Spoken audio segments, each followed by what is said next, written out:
자, 여러분들 반갑습니다. 자, 이번에는 여러분들께 그 부동산 등기에 대해서 공신력이 없는 제도와 공신력이 있는 제도의 양쪽에서의 그 우월성 여부를 보겠는데요. 그 우리나라에 서는 그 부동산 등기 부분에 대해서는 공신력이 없는 제도를 채택하고 있죠. 자, 이 부분에 대해서 우리가 한번 살펴보도록 하겠습니다.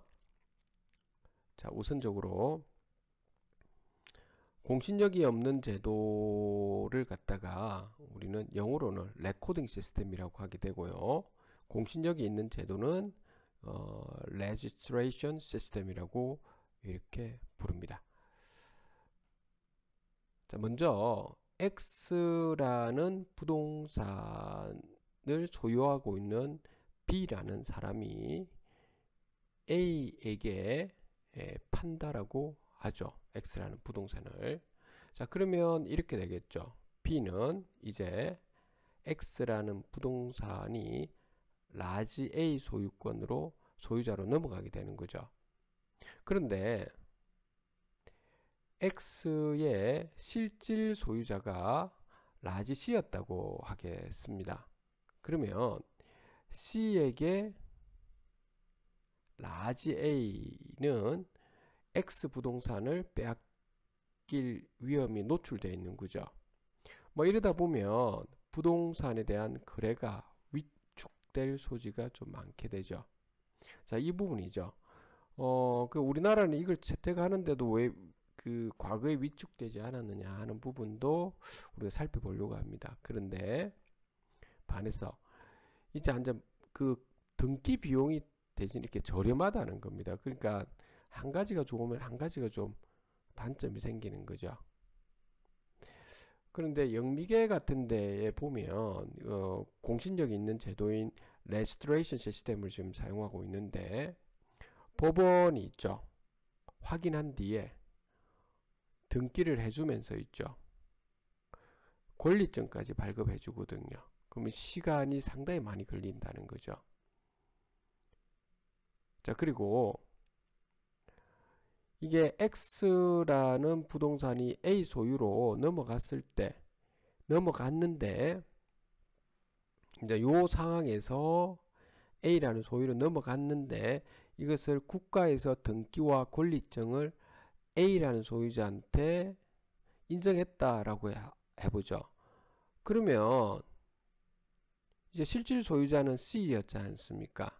그런 경우는 이 공신력이 있는 제도에 있는 영미계에서는 어떻게 하느냐 하면 이 C 실질 소유자에게 정부로부터 손해배상을 받을 수 있는 겁니다.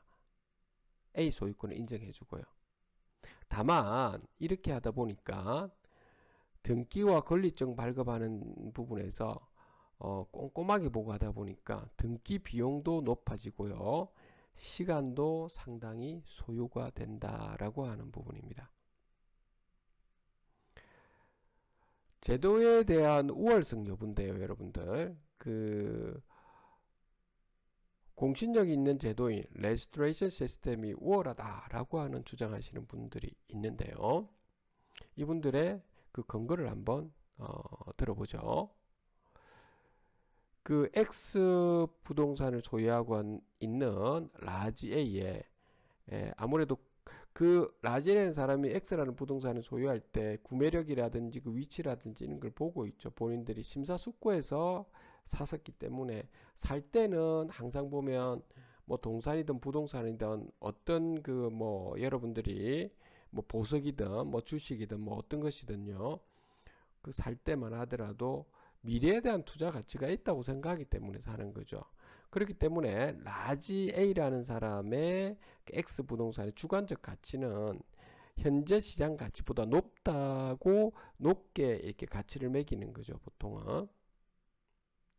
그런데 말해서 C가 아까 실질적인 소유자인데 C는 실질자 소유권자이면서 비점유를 하고 있는 거죠. 점유를 하지 않고 있기 때문에 그 A가 지금 라지 A를 샀을 때 그 가치보다는 주관적 가치가 좀 떨어지는 거는 사실이죠, 여러분들. 물론 다 그렇다는 건 아니죠. 어떤 분들은 아니야, 내가 있는 위치는 너무 좋아, 내가 같이 거기 살고 있지 않아도 상당히 좋단 말이야, 이런 사람들도 있을 겁니다. 예, 통상적으로 그래서 우리가 분양형 호텔 같은 데는 소유자분들이 거기 좀 살지 않고 있고 직영을 좀 직접 하지 않는 경향이 좀 많고요. 게다가 이렇게 여기에 계신 그 운영사들과 한 달에 한 번씩이라도 적어도 실질적인 회계에 대한 모니터링과 뭐 그냥 간담회 정도라도 좀 모여서 이렇게 화상회의라든지 이렇게 많은 사람들과 의견을 나누고 한다면은 주관적 가치도 한번 좀 높아질 수도 있을, 그걸 유지할 수 처음에 여러분들 샀을 때 가치가 높아질 수 있는데, 보통은 그런 어떤 소통할 수 있는 사이버 공간이라든지 아니면 만남의 그 어떤 그 소통 그 어떤 공간이라든지 이런 부분이 차단되어 있다 보니까 주관적 가치가 상당히 좀 떨어지는 경향이 좀 보인다라고 하는 것이죠. 자, 이런 부분은 실질적으로 호텔 같은 데는 좀 많이 일어나고 있죠. 분양형 호텔에.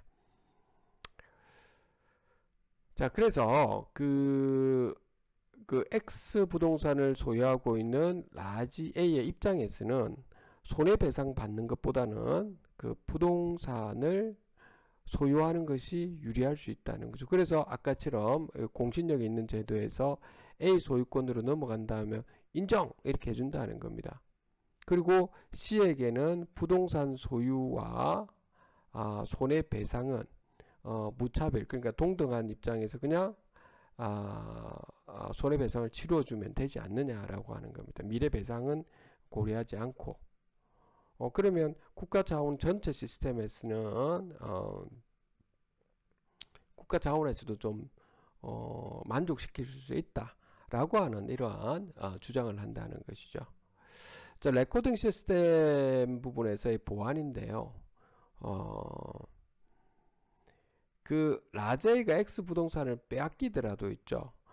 자, 이게 손해배상 금액을 그 본인들이 요구하는 미래 가치까지를 감안해 가지고 상향 조정해 준다는, 상향 조정해 주겠다라고 하는 거, 뭐 이렇게 준다면 좀 불만은 없겠죠. 그쵸? 그런데 그 실제 우리 지금 현재 법원에서 이 정도까지 갈 것 같습니까, 여러분들? 쉽지가 않은 부분이죠. 또는 그 실질적인 C라고 하는 소유자가 X 부동산을 소유하고 난 뒤에 좀 A가 더 사고 싶다면 C한테 내가 사고 싶어요 이렇게 할 수도 있다는 거죠. 근데 이거는 거의 뭐 현실성이 좀 없죠. 여러분들이 볼 때는 어떻습니까? 공신력이 없는 제도와 공신력이 있는 제도 중에서 어떤 것이 좀 좋을 것 같습니까? 아무래도 좀 보수적인 관점에 좀 안정적으로 이렇게 여러분들 거래가 하고 싶은 분들은 공신력이 있는 제도가 좋다라고 하시는 분들이 있을 것 같고요. 개인 판단일 뿐입니다. 좀 안정적인 것보다는 좀 대박을 노리겠다 하시는 분들은 이쪽이지 않을까 제가 보는데요. 우리나라는 그래서 대박을 노리는 분들이 좀 많은 것 같습니다. 오늘 여러분들과 함께 부동산 등기 부분에 대해서 한번 살펴보았습니다. 감사합니다.